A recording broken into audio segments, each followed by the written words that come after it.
Ladies and gentlemen, Welcome. boys and girls, welcome to another edition of That Millwall podcast with your host, the one and only Omar. Go on, just allow him to do that. Is that John Buffner or is that Mickey Simpson? Hello, everyone. Welcome back to edition number 40 of That Mill podcast. Mickey doesn't know that, but it's going to be kept in the intro there. Hope you're doing well. We're fresh off a 2-0 victory at the Den. Unbelievable scenes. A 2-0 win against West Brom Albion yesterday at the time of recording. Obviously, Saturday afternoon at the Den. 2-0 win. Mickey, talk to me about that, mate. Buzzing? In the words of Jimmy Greaves and Ian St. John, it's a game of two halves. Nice. Unbelievable, Jeff, as well, isn't it, Kai? That's what I'm going to say. Great win yesterday for Millwall, and your optimism paid off. Obviously, waking up in the morning, you were in the chat saying we're going to win. I think you said 3-1 at one point, if I'm not mistaken. But yeah, good win for Millwall, wasn't it? Yeah, I got the 2-goal scoreline correct, didn't I? As in, like, we win 2 goals. But it was a really poor West Brom side, wasn't it? That's potentially the poorest West Brom side I've ever seen at the Den. Yeah, they were very poor, and their fans were very against the manager, which was quite funny because it felt like a game that if we won, they were going to want their manager out. If we lost, if they won, we'd turn on Gary. So it felt like a game of very, fine margins between the two sides. Yeah, we came up on top. So yeah. At the time of recording, Ishmael's still in the job at West Brom. Their fans are very anti him, but we'll talk more about that, LC, in the first part of the show. Second part of the show, we've also got a double header this week. Obviously, we're playing Preston at home. Another chance to try and get another win on the board, although it'll be a tricky kind of test for us. Obviously, Ryan Lowe, the manager over there at Preston North End.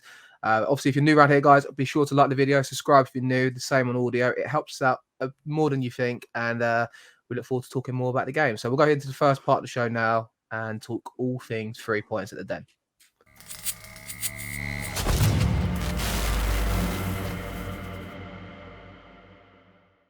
All right, welcome to the first part of the show. As mentioned, chaps, 2-0 win yesterday for Millwall at the Den. Benicophobe getting the seconds. The first being scored by Mason Bennett of all people, Kai. What a win, mate. What a win. Oh, Benicophobe. Honestly, it was such a good win. Like, first half, there was not much to talk about.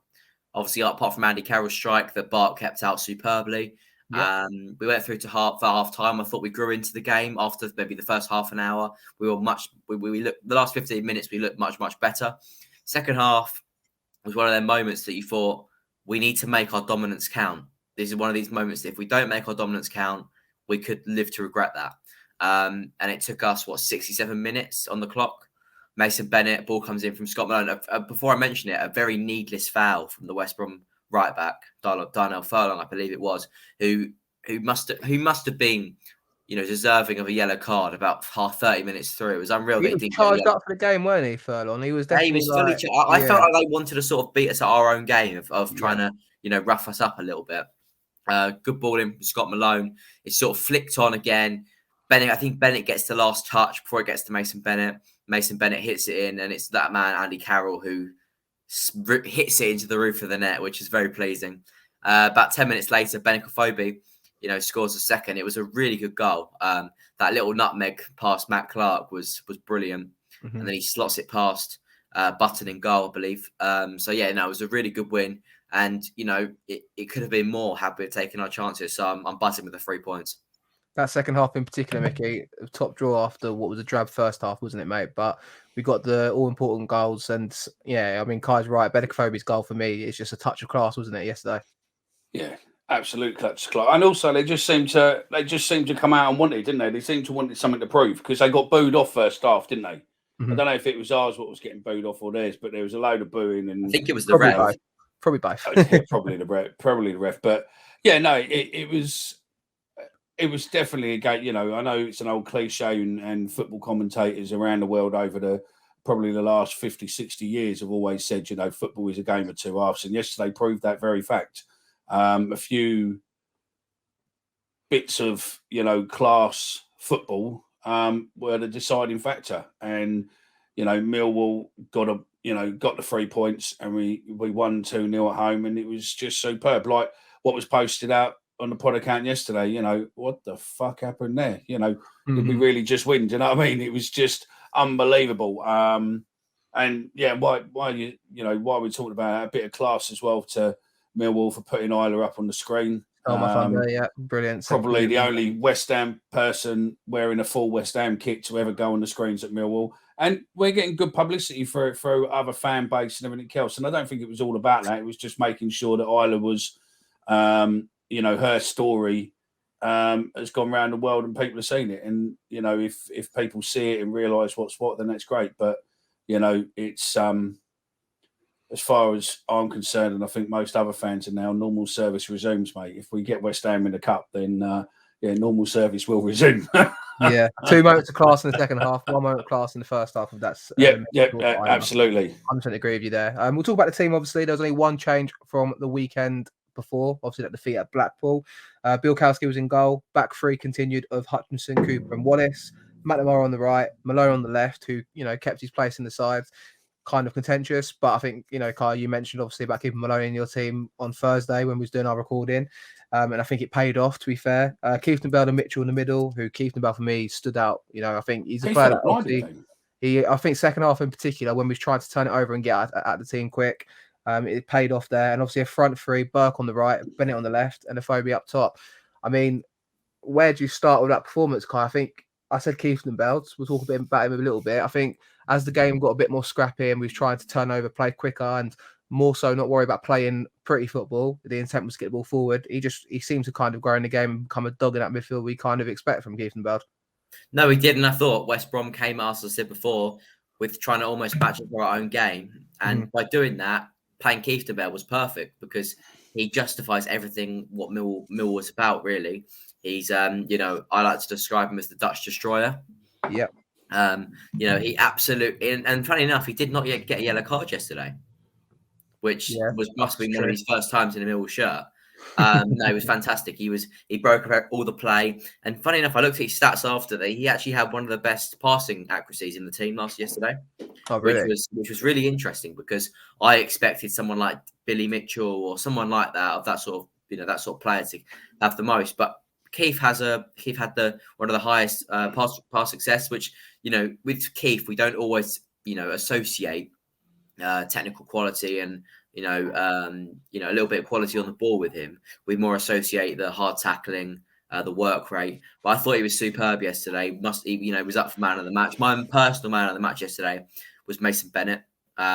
He gave us everything yesterday. He worked hard. Rowett said in his post match that Cedric Kipre will be going home after a torrid afternoon, because Mason Bennett absolutely tore him a new one yesterday. He worked so hard. Everything that Kipre had at the ball, every time he had the ball at his feet, Mason Bennett was there, either closing him down, trying to block it, or he won it off him. He was superb. His first 90 minutes of the season as well, Kai, I think, I'm not mistaken. Obviously, a lot of people always get on his back about that. I think he's only completed 2 90 minutes in his career or something silly. There was a stat working the rounds not too long ago. But I think even in the post-match interview done with the club, I think Rowett said he was considering starting Bury yesterday. And I think he's been rewarded, obviously, by sticking with a player that he knows and trusts in Bennett. Yeah, and Hutch said in his post-match as well that he when they got back into the changing room, Bennett was taking the mick out of because they said, "Oh, are you feeling okay after that 90 minutes?" Because they were like winding him up. But no, honestly, fantastic performance from Bennett. Fully deserved his goal, and I thought he was the man of the match yesterday, and he almost gave us what Jed would give us in terms of that work rate, that quality, that power, that hunger to get the ball back. And I thought he was superb. And Jed Wallace. And I can see Mickey laughing over here, but no, not about that. It's just where you're sitting there, the power of the hunger. It's just that my kids keep playing that rock rap, and that's every time someone says like those words together, it just fucking floods into my head and that come into it. And I was just waiting for an oversample of that to come in. Do you know what I mean? No, he showed massive power and hunger, yesterday. So do it again, thanks, mate. Did it on purpose here. No, seriously, Jeb Wallace. There's a couple of people, a couple of people in my family are saying to me, what could Jeb Wallace have given us yesterday that Mason Bennett couldn't have? And Jeb Wallace, for me, is our best player. That's always how I've seen Jeb Wallace. But Mason Bennett more than made up for Jeb Wallace's absence yesterday. I thought he was superb. He worked so hard. He showed that grit and determination. And overall, I thought he was, easily the best player on the pitch. It felt like a first kind of glimpse, Mickey, of life after Jed, in a sense. I thought I wanted to pick up Burke as well. I don't think Burke was anything special yesterday, but that second half, he was picking up positions where there was one point where it was like a ball over the top from the left, and he managed to drift inwards. And if he got a better poke on the ball, he tried to obviously take it down, and he's touch took him wide, but it could have actually ended up in the back of the net. Like he's quick to drift in. He has these moments where he's obviously shown that raw pace he's got. And I think he adds something different to the front line that we've never really seen before. I always thought Bennett was the speed merchant that we needed. But with Burke on that right, drifting inwards constantly, the three up top, obviously we went with it to that yesterday with Burke, Afobe and Bennett. But all three of them at times were just unplayable for West Brom. What a ball by Cooper, by the way. Yeah, that's true. Go on, Mickey. No, I think Burke's going to be a great addition once he starts getting a bit more fitness under his belt, and he gets a few more games under him. I think coming into the final part, you're going to see something good from him.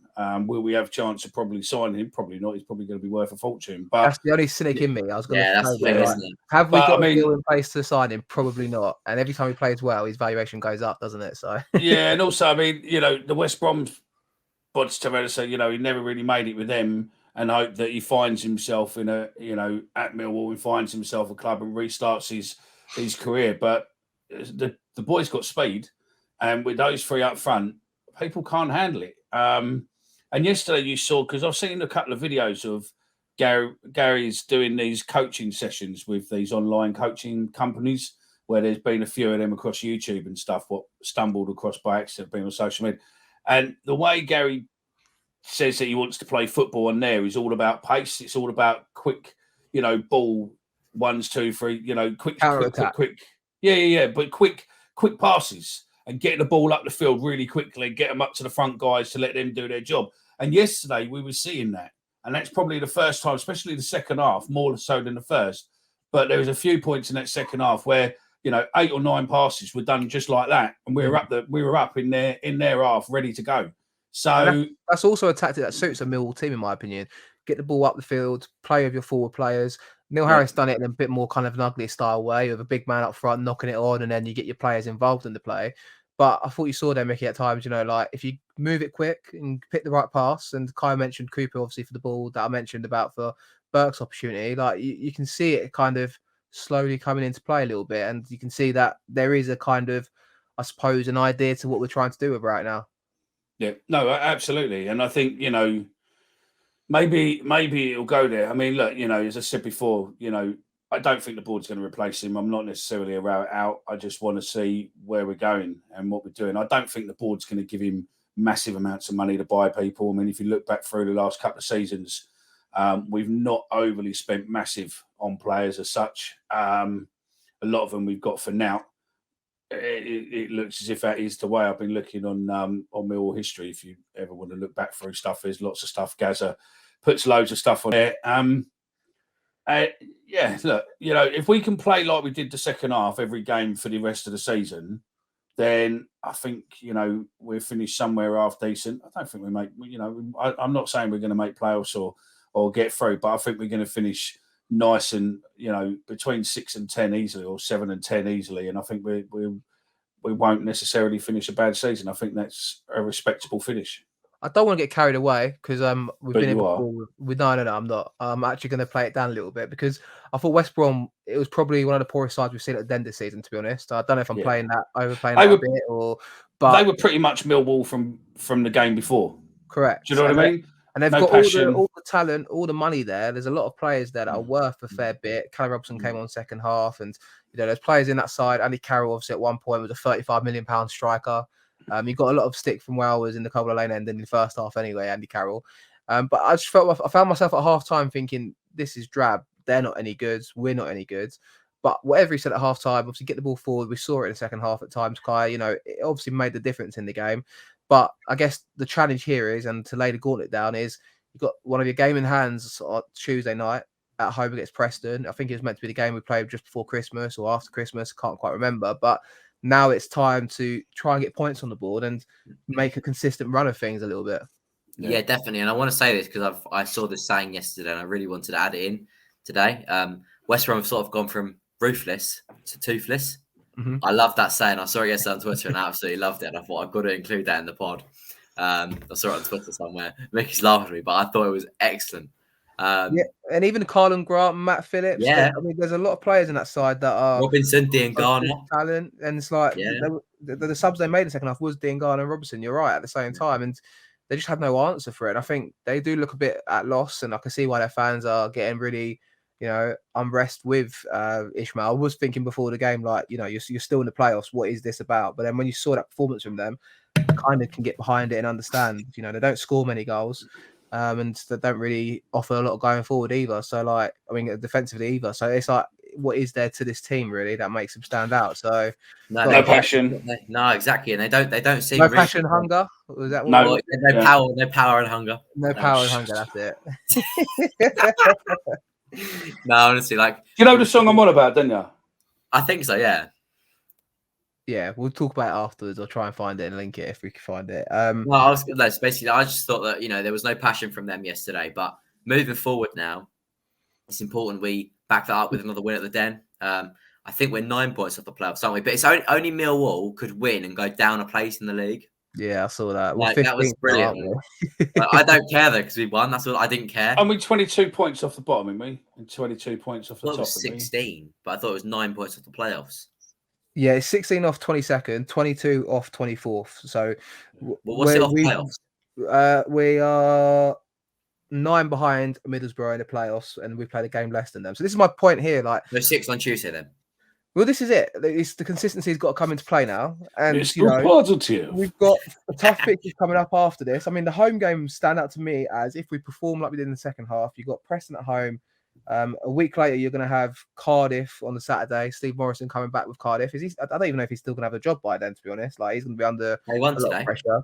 Yeah, I know. It's always a tricky one. But then obviously QPR at home as well. Sheffield United at home. Middlesbrough at home. Huddersfield at home. This is going later into March. Like, if you get your home form right, which we have done predominantly before this, obviously defeat against Forest and the defeat against Palace at home, Kai, it just shows how important it is to pick up points at home, because on the road, I mean, we go Fulham on the 8th, and I'm already dreading that. Even though for this win yesterday, it's going to be a tough one, that going to Craven Cottage. No, definitely. I think it's going to be a really hard one.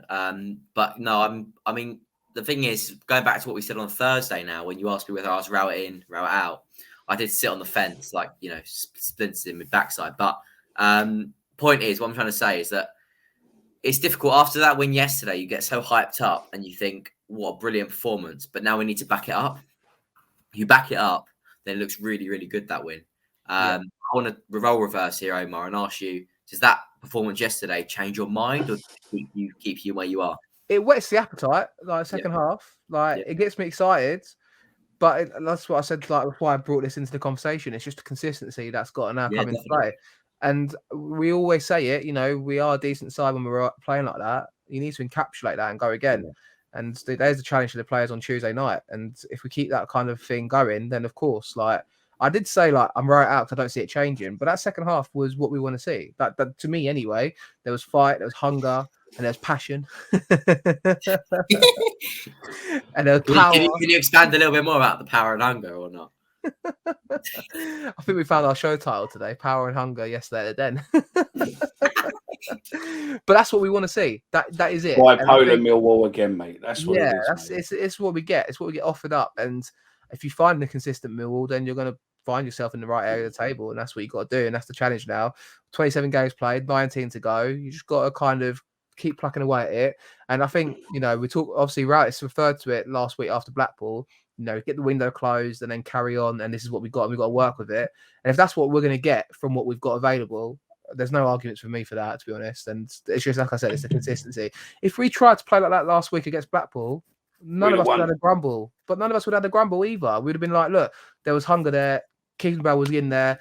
Mitchell was on the ball. McNamara was bombing forward. It was a back 5 last week. Yesterday was a back 3 with Malone and McNamara bombing on. That's what we want to see. There was hunger and power there yesterday, Sorry? There was hunger and power. Yeah, that's it. So hunger and power was definitely on show. But yeah, obviously, like I said, chaps, we're 15th place in the table. 16 clear of Peterborough. 16 clear of Peterborough, Mickey. We're not going down. But hopefully, if we could just talk about the window closing tomorrow, do you reckon we're going to add anyone in, mate? Or, can't see it? What do you reckon? I think we might get a defender. you're better off throwing something in the air and see what side heads or tails, see what side it lands on. And I think if it's heads, we're signing someone. If it's tails, Yeah, I mean, it'll be a typical Millwall. It'll be around midday, and they'll put something out. If we're going to get someone, or we might get someone really, really late in it, but I can't see it myself. I just think I think we've got what we've got. He's going to use the youth maybe and push on and wait till the summer window and go from there. We've always been weak in this window. We always are. We 4 years ago. 4 years ago yesterday was when we brought Tim Cahill back, and that must have been one of the few used comebacks ever in it. I think he might have played 30 minutes and all the time he come back when he didn't play at all. Terrible on the pitch, but off the pitch, it helped us obviously almost get to the playoffs that year. Until we went 19 unbeaten, didn't we? Did we do 19 games unbeaten? Yeah, that team was, you could pick it back now. It's obviously Archer in goal. Who was right back? Romeo right back. Hutchison Cooper, Meredith left back. Kai's on mute. Joe Wallace on the right. Ben Marshall on the left. Saville in the midfield with Sean Williams, and then Gregory Morrison up front. That team was just unplayable at times, and that's what we need now. It's not it's not a easy look on the eye team. It's not pretty, but if it's functional and it works and there's consistency there, Kai, that's what we need to see going forward now. No, definitely. I think that's what we need. I feel like tomorrow if we have any aspirations of making the playoffs, tomorrow makes or breaks it. I feel like we need one or two more in really to strengthen in that area. I'd like to see an attacking midfielder and a striker brought in. So let's hope we can see it. Can we see it, Kai? I hope so. Can we? I hope so. I'm not personally confident myself. But that's because I'm a Millwall fan. So therefore, I don't trust anything until it's announced. Okay. Like Mickey said, we're going to get that tweet at 1 o'clock or 2 o'clock going, don't wait up, Millwall fans. Business is done for the day. Or it's going to be, we hope you're waiting up, Millwall fans, because it's going to be a late one tonight. How about that Leeds one? You know when... there's a new departure. Don't go to bed just yet. And then it was Matt Smith going. Yeah, that's it. So I do think, like I've said all along, and I think the manager's saying the right things as well, to be fair to him, which he normally does. Whether it actually carries out the way he says it or not is another thing with Rowett. But he's saying we're going to go for our long-term targets. And I think that's just got to be the clear way now. And I think that win yesterday is crucial to addressing the slide, probably helping to stabilise where we think we're going to be this season, which is mid-table mediocrity, which I think we're fine with now, right the season off. And if we get anything on top of that, it's a bonus. With that in mind, there's no need to pad it by tomorrow. There's no need to kind of sign someone just to get that kind of keep us up this year, so to speak, mentality. It's just now get to the end of the season. And if we get anyone long-term targets in tomorrow, then it's ideal, I suppose. Hugo scored today. Yeah, I saw that. I think you saw that. I was like, oh no. But he won't score for the rest of the season. That's a bit okay. I could see us getting the loan maybe, but I can't see us getting anything major because we've got some of the players coming back. So, Ballard coming back and the others coming back. We'll be all right. Probably be all right, and they'll save their money and hopefully make a big signing in the summer. Very true, mate. Well, just a bit of reaction. Any reaction you want to read from online? Obviously, I saw someone, I think it was Joe Zampa, tweet me saying, I must still row it out. I think, you know what? Like I said, if that's what we're getting offered up, I'm happy with it. I'm content with it. I'll admit that. But like I said, let's talk about it after the next 5 games and then we'll reassess it. I think it could easily go the opposite way and be good. But if it goes the other way, then,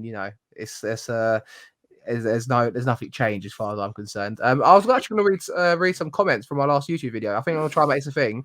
We had 3 comments on our last YouTube video. So if you're listening or watching on YouTube, be sure to get in touch with us.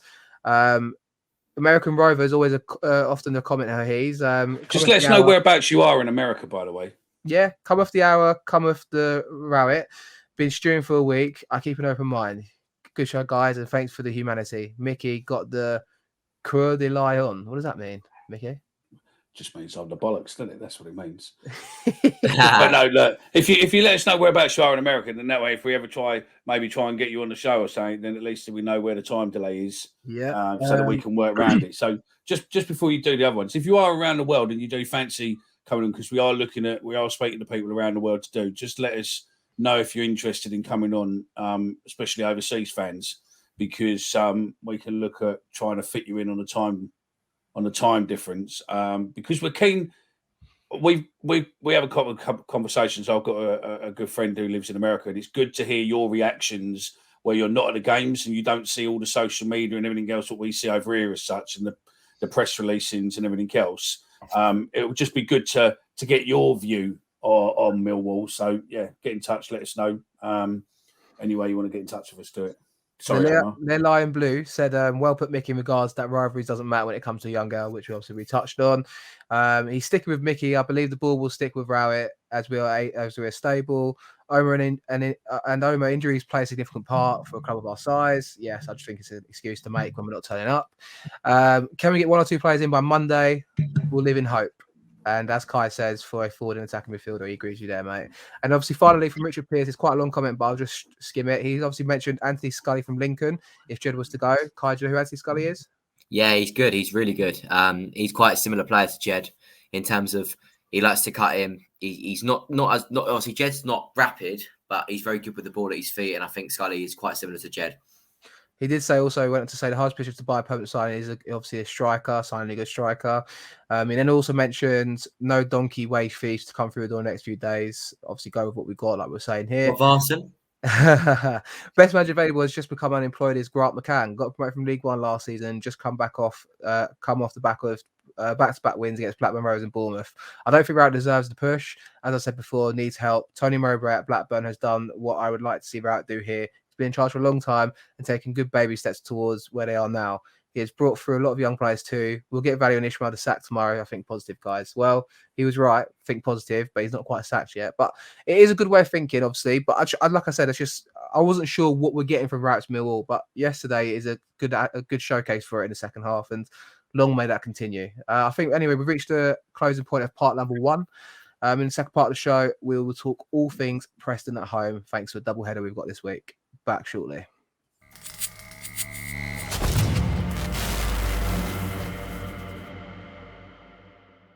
And welcome to the second part of the show.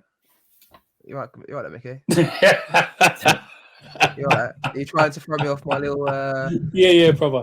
No, mate, you've got to start it as this is where we're going to get 3 points. Well, this is where we're going to get 3 points on Tuesday night, according to Kai. We're going with this.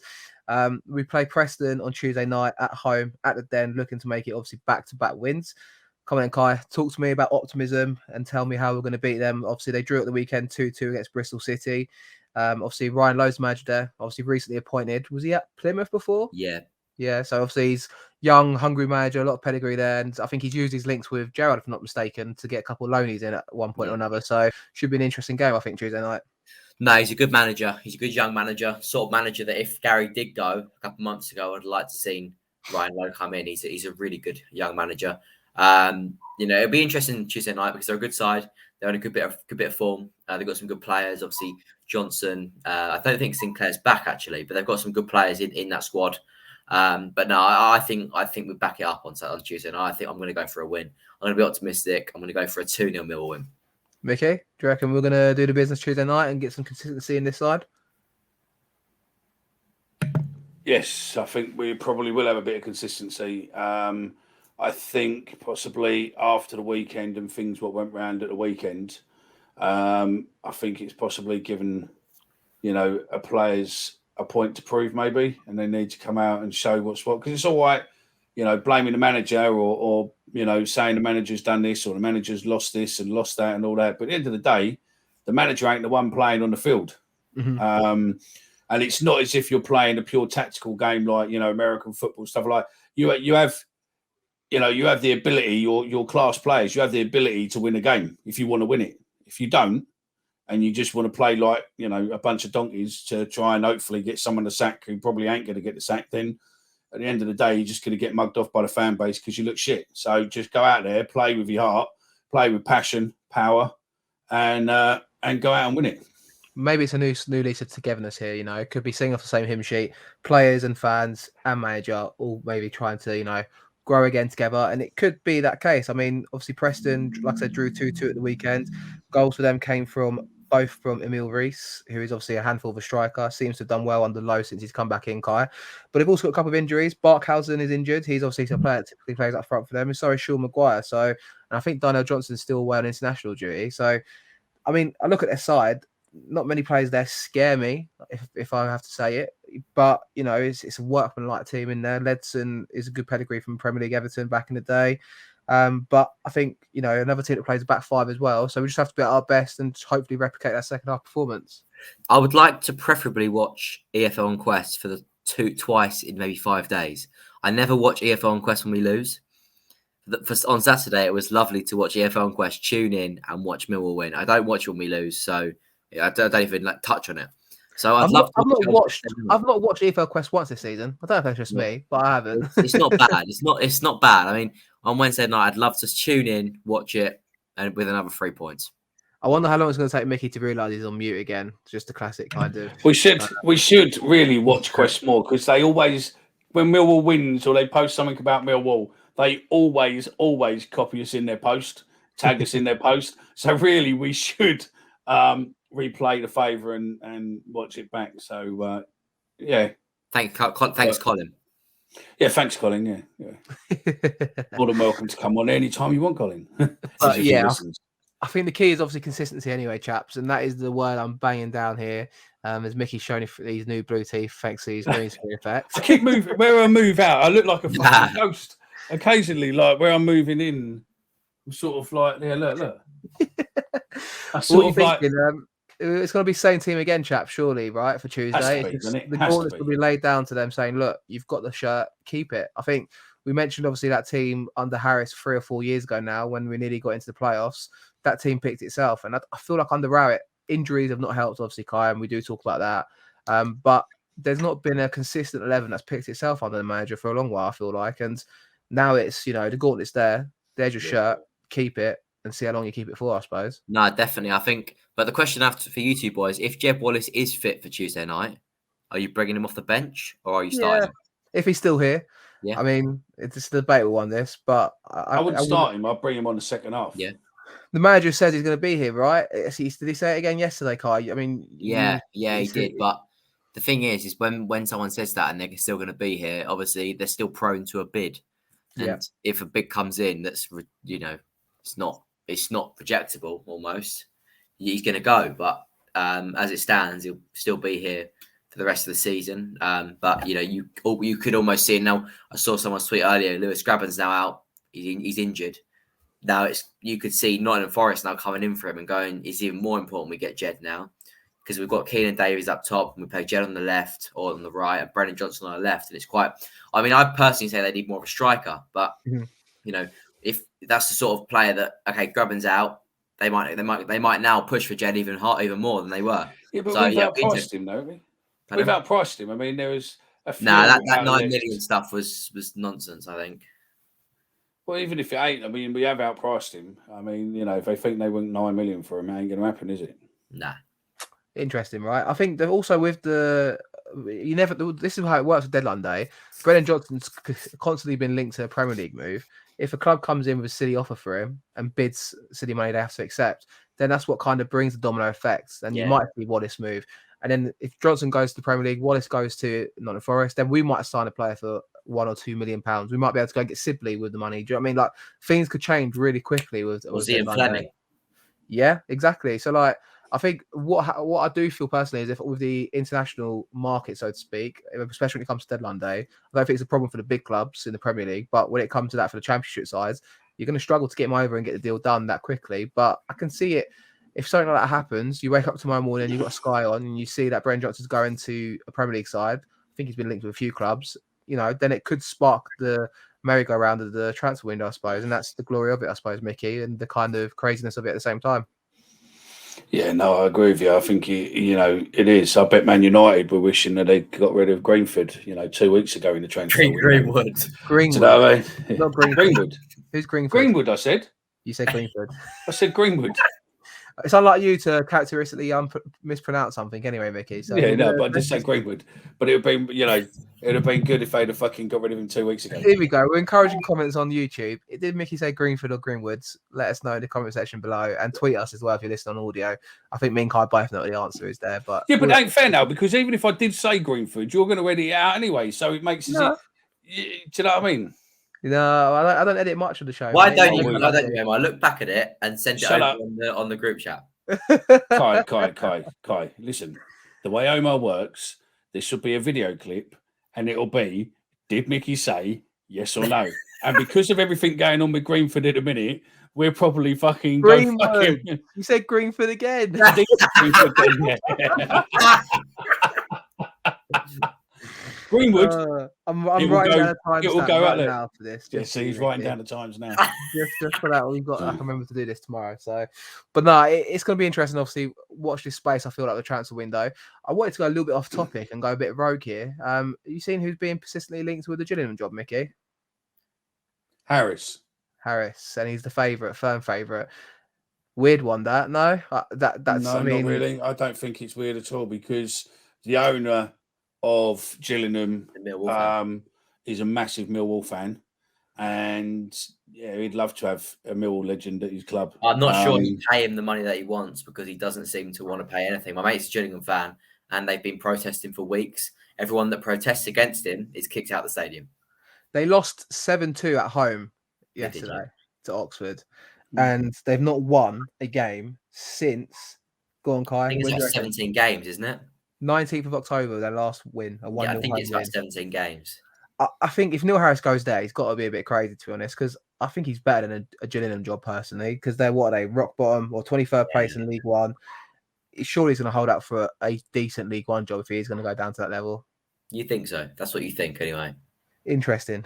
I mean, if he does go there, fair play. And like we said, obviously, Millwall fan owns Gillingham, but Gillingham fan, eh? Yeah, I can't see it. Can't see it, Mickey. I don't know. I mean, I didn't like the games there before. I thought he was a bellend from the time when he was playing us on one of the last games of the season where he fucking gave it all that big one, didn't he? Where when he was at Rotherham. But no, look, it is what it is. Gillingham deserve what they get. To be fair, you know what I mean? They are what they are.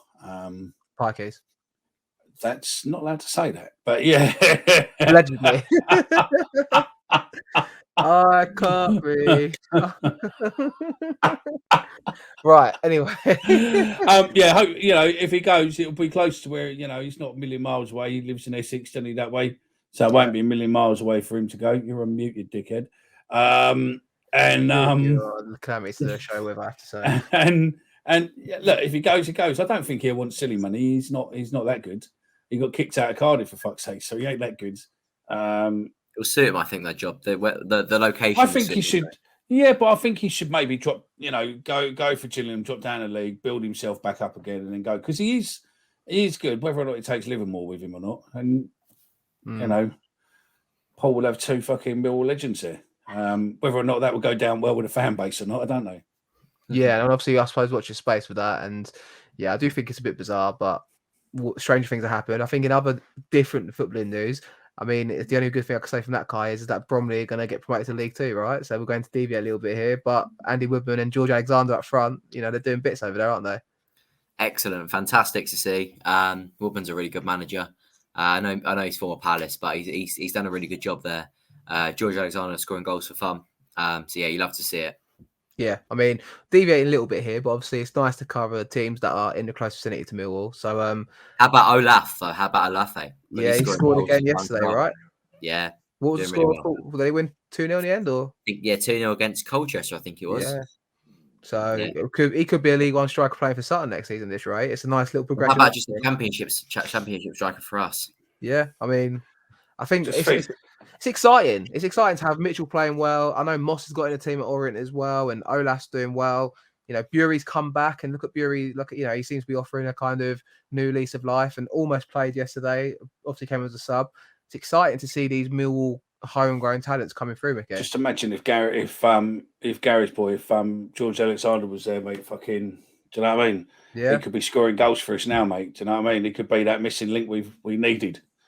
But unfortunately, whatever reason, he got rejected by us, unfortunately, and now he's proven. So good luck to him. Fantastic news that he's picked himself up, dusted himself off, and showing people his true ability, and may that fucking continue. Yeah. Well, we've approached, I think, full time here for this podcast anyway today. Edition number 40 is done. Mickey, anything else you want to put into the show before I wrap things up? No, the only word of advice I've got, huh? There's a first. Oh wait, have you got something? No, just really a bit of advice I would suggest to Millwall to drop your current dog contractor and get a dog who actually can smell explosives. Because Saturday was quite embarrassing considering that you had pyrotechnic dogs and not one of them fucking found one. Hey ho, here we go. Here we go, indeed. But yeah, that's it. Obviously, from us, end of edition number 40. If you're new around here, be sure to subscribe, like the video. Obviously, get in contact with us on Twitter. As Mickey said, it would be great to know where you guys listen from. We do get a kind of scatter graph on metrics to see where people listen. So if you are listening or watching elsewhere around the world, let us know. It'd be great to be in touch with you guys, and we do tend to reply to a lot of the comments. Also, if you run one of these, there's a lot of them. There's Millwall, Indonesia, Millwall. There's a Millwall group in Australia, Millwall group in Russia. And when I get in touch, let us know what's what, because obviously it'll be good to know who you are. Argentina. There you go. Oh, yeah, Argentina. Yeah. You retweet a lot of our stuff and all that. It'd be great to just learn a bit more about you, so we can speak about you and whatnot online. So yeah, all good, mate. All good. Perfect. Cheers for coming on, Mickey, as always, and thanks to Kai. Oh, thank you, mate. No worries, mate. Hopefully, we'll be back on Wednesday evening or Thursday evening to cover a podcast with another 3 points and back-to-back wins at the Den. Thanks, guys. See you soon. Up the Lions.